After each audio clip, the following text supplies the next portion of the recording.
Friends, welcome to another Before You Read lecture. This is the second of our two lectures on Paul's letter to the Romans. We will focus in on Romans 9 through 11.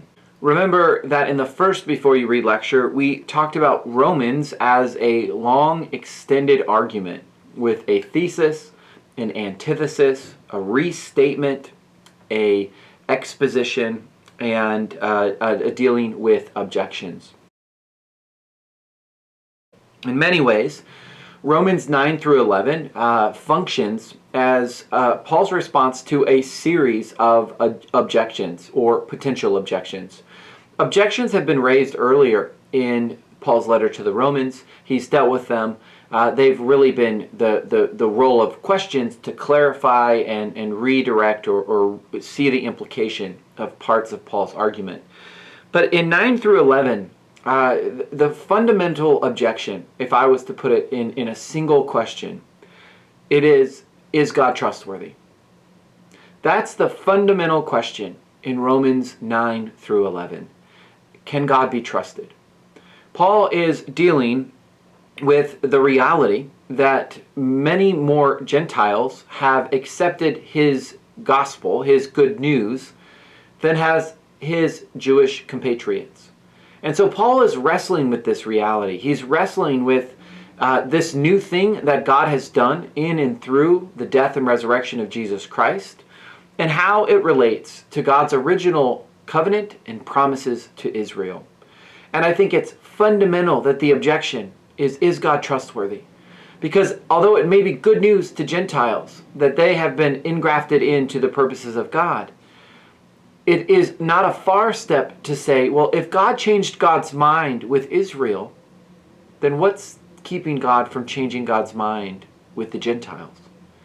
And so Paul goes to great lengths, lots of scripture citations, to affirm God's purposes, that this new thing that God has done in Jesus is in line with what God has always intended, and that at the end of the day, God is trustworthy, that the Gentiles have not replaced the Jews, and that the salvation and saving purposes of God are ultimately mysterious and expansive. So I think that's the sort of central questions and motivating realities of Romans 9 through 11. Romans 12:1 through 15:13 or thereabout is really about new life as God's people. And as I said in the first video lecture, we might think about this as the application of Paul's larger argument. This is the so what. This is the what does it look like on the life of the look like on the ground. What does life look like on the ground? And in many ways, it is life transformed. You'll see in chapter 12 verses 1 through 2 this language of transformation. It's a life of community, of life together. We see this in 12:3 through 21. It's a life lived with proper deference to people and powers in authority. It is a life of love for others, according to 13:8 through 10. And it is a life of being aware, not being asleep, according to 13:11 through 14. So if 12 and 13 tell us that life is, this new life in Christ is one of transformation, chapters 14 and 15 say that this new life is all about embodying God's welcome. And this is where we begin to see maybe some of the dissonance and disagreements among Jews and Gentiles in these congregations in Rome. It seems as though they are judging each other or have contempt towards one another. And the ultimate argument that Paul makes in chapters 14 and 15 is that they should welcome others in the same way that God welcomed them through Christ. And we learned earlier in chapter 5 that God welcomed them when they were sinners, when they were enemies of God, when they were at enmity with God. And so if the Christian community is going to embody that kind of welcome, it extends to all. We don't get to pick and choose. And I think it's so fundamental and so beautiful what Paul does in Romans 14 through 15.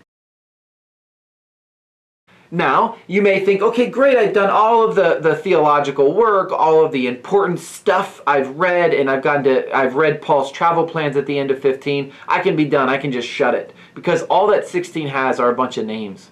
But I want to encourage you to spend some time with chapter 16.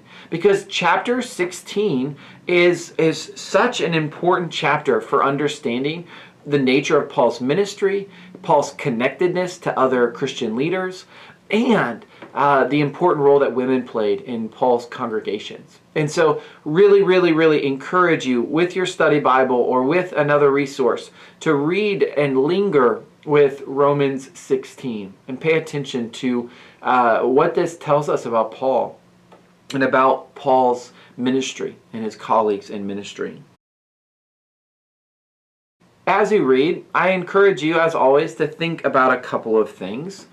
The first is, as you read Romans 9 through 11, just pay attention to the problem. What is Paul getting at? What is he worried about? And why might that be important to Paul? And why might that be important to us today? The second question is, as you read Romans 12 through 15, really, try to reflect on what a community like this would actually look like. Right? What would it look like if a community followed the sorts of teachings and the exhortations that Paul provides?